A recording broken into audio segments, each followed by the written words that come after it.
इन लोग आपस में झगड़ ना ले और झगड़ते झगड़ते मुझे ना काट ले।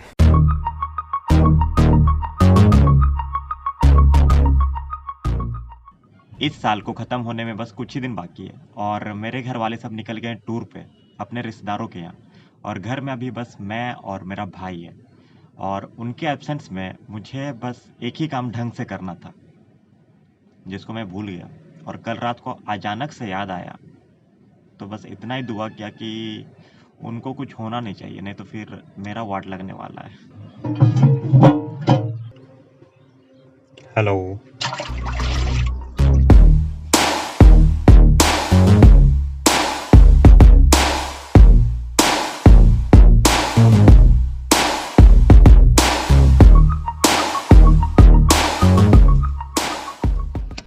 तो भैया काम डन और सब सही सलामत है, तो बच गए। पहले जब छोटे थे तब पेरेंट्स लोग अगर छोड़ के चले जाते थे हम लोगों को घर में 4-5 घंटे के लिए सही, तब लगता था वाह हम बॉस हैं, हमें कोई नहीं देख रहा, हम ये करेंगे वो करेंगे, अब पता नहीं क्या क्या। और अब अगर एक दिन के लिए भी छोड़ा जाता है घर में हम लोग को, तब लगता है कि बहुत एक्स्ट्रा काम करना पड़ेगा। तो चलते हैं नीचे। और 2 दिन से ये काम भी पेंडिंग में पड़ा हुआ है, तो घर पूरा धूल धूल हो चुका है, तो ये काम भी अब करना पड़ेगा।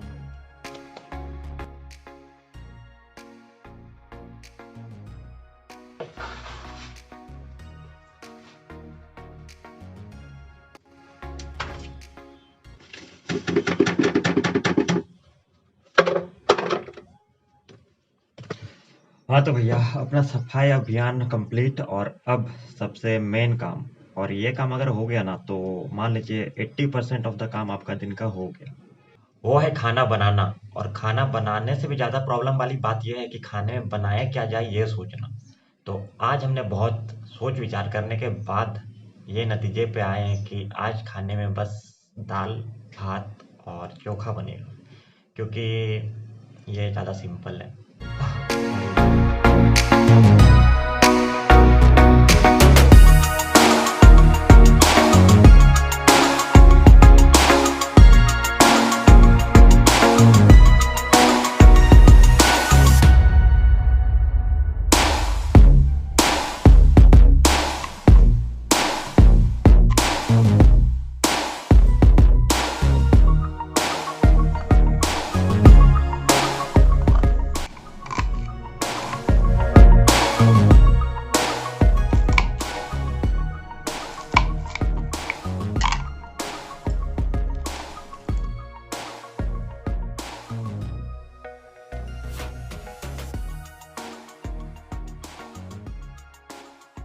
हाँ तो भैया अपना चावल दाल और आलू पक रहा है, तो तब तक हम नहा के आ जाते हैं, नहीं तो एक एक काम अगर निपटाएंगे तो बहुत लेट हो जाएगा। तो चलते हैं।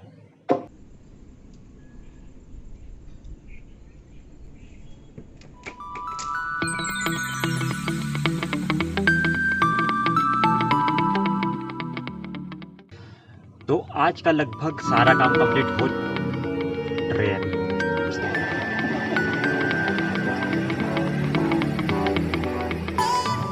वेल तो आज का लगभग सारा काम कंप्लीट हो चुका है। घर का सफाई हो गया, नहाना हो गया, खाना बन गया, कपड़ा धुल गया। और एक इम्पॉर्टेंट काम बाकी है, लेकिन वो मेरे हिस्से में नहीं है, तो हमको कोई टेंशन नहीं है, और वो है बर्तन धोना। वो डिपार्टमेंट भैया मेरा भाई के हिस्से में पड़ता है। तो अब बस खाना है, थोड़ा रेस्ट करना है, फिर पढ़ाई करना है। और मैं तो इतना ज़्यादा क्यों बोल रहा हूँ, मुझे समझ में नहीं आ रहा है। तो चलते हैं।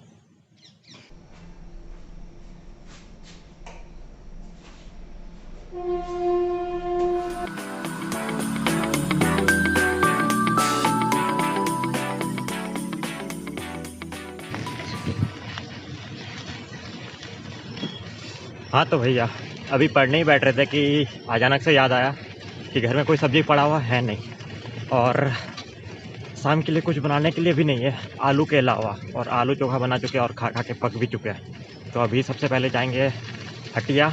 आज ट्यूसडे है, तो इधर का हटिया आज खुलता है, हटिया यानी सब्ज़ी मंडी। तो सब्ज़ी लेकर आते हैं, और हमेशा की तरह फाटक बंद।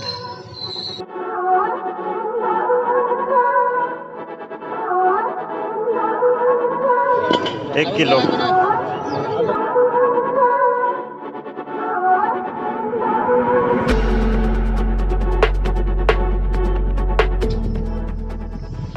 हाँ तो भैया सब्जी मंडी का काम हो गया और ज़्यादा कुछ लेना था नहीं, बस आलू प्याज और गोभी लिए और 1 दर्जन अंडा, क्योंकि संडे हो या मंडे रोज़ खाओ अंडे। और अभी अंडा का रेट 6.5 रुपया पीस चल रहा है मेरे तरफ, आपकी तरफ पता नहीं, मुझे तो मेरे तरफ सस्ता लग रहा है। मुझे लगा था कि ज़्यादा ठंडा है नहीं, तो बिना टोपी के निकल गए, अब सर्दी सर्दी लग रहा है। तो भैया पहुंच गए अपनी मंजिल में।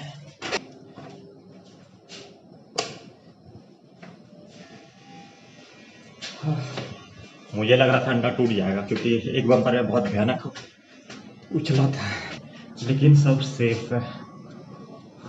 लाइट जला दे।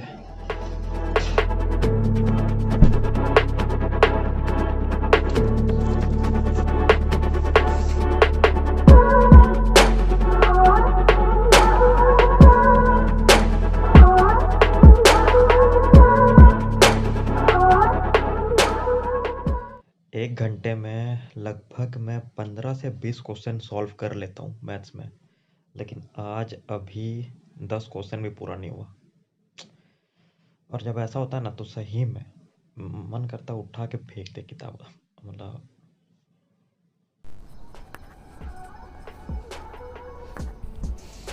किसी महान पुरुष ने कहा था कि अगर दिमाग को शांत करना हो तो वॉक पे निकल जाओ अकेले। अब ये किसने कहा था ये तो पता नहीं, मैंने तो बस एक इंस्टाग्राम के पोस्ट में पढ़ लिया था, और ये सही में वर्क करता है। और कुछ दिन पहले मैं निकला था वॉक पे, तो एक बिल्ली मिला था, बहुत क्यूट सा था।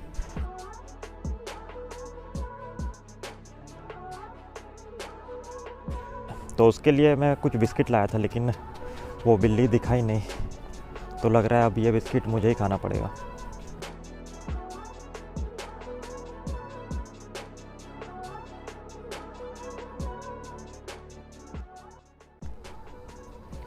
बिल्ली ना सही, कुत्ते तो दिख रहे, लेकिन प्रॉब्लम यह है कि मेरे पास 3 बिस्किट है और कुत्ते 2। ये लोग आपस में झगड़ ना ले, और झगड़ते झगड़ते मुझे ना काट ले। फिर भी ट्राई करते हैं।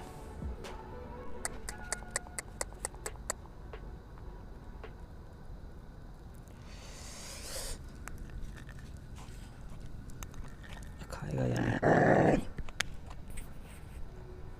बोले तो नहीं लोग झगड़ा करेगा।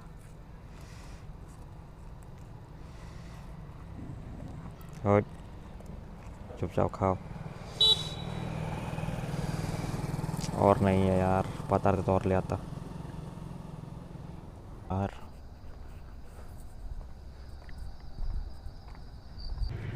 बड़ा गिल्ट फील हो रहा है, मतलब उन कुत्तों को सही से खिला भी नहीं पाए, एक एक बिस्किट देकर आगे बस, क्योंकि मैं तो भाई बिस्किट बस बिल्ली के लिए लेकर आया था, और उसका पेट भर भी जाता एक बिल्ली का 3 बिस्किट से। भरता है नहीं, लेकिन हो जाता उसका, लेकिन इनका तो कुछ हुआ भी नहीं होगा। और सही में बहुत ख़राब लग रहा है, और ये बहुत बड़ा प्रॉब्लम बन गया है हमारी सोसाइटी में, मुझे लग रहा है, जिसके बारे में हम अच्छे से बात करेंगे किसी और व्लॉग में। तो डिनर सब हो गया, और आज का दिन ये आज का व्लॉग यहीं पे एंड करते हैं। लेकिन इस व्लॉग को ख़त्म करने से पहले मैं आपसे इस बुक के बारे में कुछ बात करना चाहूँगा, जो कि हमने 4-5 व्लॉग पहले बताया था कि मैंने बुक पढ़ना स्टार्ट किया था। तो कुछ दिन पहले ये ख़त्म हुआ, और ये मैं बुक इसलिए पढ़ना स्टार्ट किया था क्योंकि बहुत लोगों का मैंने इंटरव्यू देखा था, बड़े लोगों का। तो उनके इंटरव्यू में एक चीज़ कॉमन रहता है कि अगर आपको ज्ञान चाहिए तो आप पढ़ते रहो, बुक्स पढ़ते रहो, तो आपका नॉलेज बढ़ते रहेगा। और वही चीज़ दिमाग में स्ट्रक किया, क्योंकि ये बुक मेरे पास बहुत दिनों से पड़ा हुआ था, लेकिन मैं पढ़ नहीं रहा था। और पढ़ने के बाद इस बुक को बहुत कुछ मैंने रिलेट कर पाया अपने लाइफ के साथ, इस बुक में जो लिखा हुआ है। और इस बुक से मेन चीज़ मैंने ये सीखा कि अगर आपको कुछ चाहिए तो उस पर बिलीव करो और वैसा बिहेव करो। फॉर एग्ज़ाम्पल, अगर आपको किसी एग्ज़ाम में 90 मार्क्स चाहिए, ठीक है, तो एग्ज़ाम देने से पहले, रिज़ल्ट आने से पहले, आप खुद बिलीव करो कि आपको 90 मार्क्स आ गए हैं, और वैसा बिहेव करो जैसा 90 मार्क्स लाने वाले स्टूडेंट करते हैं, तब आपको रिज़ल्ट अच्छा मिलेगा। बस बिलीव और बिहेव वैसा। मैंने इतना ही सीखा इस किताब से और मुझे विश्वास है वैसा करने से होगा। प्रैक्टिस करके देखो, अगर हो गया तो सही है, क्योंकि मैं कुछ चीज़ें अप्लाई करूँगा इस बुक से अपने लाइफ में और देखता हूँ रिजल्ट आता है या नहीं। तो इतना ही, अगर समझ में आया तो ठीक है, नहीं तो कोई बात नहीं। और सही में आपको अगर कोई बुक पढ़ना हो तो ये बुक ज़रूर पढ़ना। तो मिलते हैं आपसे अगले व्लॉग में, तब तक के लिए जोहार।